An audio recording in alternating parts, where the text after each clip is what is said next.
6 லட்சம் பேரை தாலி அறுத்துட்டு குடும்பத்துக்கு 2000 கொடுக்குறது எப்படி ஆட்சி? எப்படி? என் மலையை புறா வெட்டி தின்னுட்டீங்க. அந்த 8000 ரூபா டோக்கனுக்கு கேட்டால் கொடுத்துருவானா? மலையை கொடுப்பானா? இது ஒரு கேவலம். இதெல்லாம் ரசிச்சுக்கிட்டு நீங்கள் இந்த ஊடகங்களில் யாரும் பேய்த்து பேசுறதில்ல.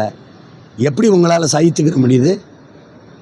இந்த நாட்டையும் மக்களையும் ஏலம் போட்டு அடமானம் வச்சு விற்று 10.5 லட்சம் கோடி கடன், 1 லட்சம் கோடி வட்டி, நீங்கள் அறிவிச்சிருக்க இந்த இலவச அறிவிப்புகள், இந்த பணம் கொடுக்குறதெல்லாம் எடுக்குன்னா இன்னும் 10 லட்சம் கோடி கடன் வாங்கணுமா இல்லையா?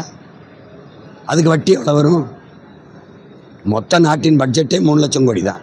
வட்டியே 2 லட்சம் 3 லட்சம் கோடி வந்துடுச்சுன்னா என்ன இருக்கும் உனக்கு? அரசு நிர்வாகத்துக்கு, காவல்துறைக்கு சம்பளம் இருக்காது, ஆசிரியருக்கு சம்பளம் இருக்காது, அரசு மருத்துவருக்கு சம்பளம் இருக்காது, செவிலியருக்கு சம்பளம் இருக்காது, பஸ்ஸு ஓசியாக ஓட்டிடுவேன், கண்டக்டர் டிரைவருக்கு சம்பளம் யார் கொடுப்பா?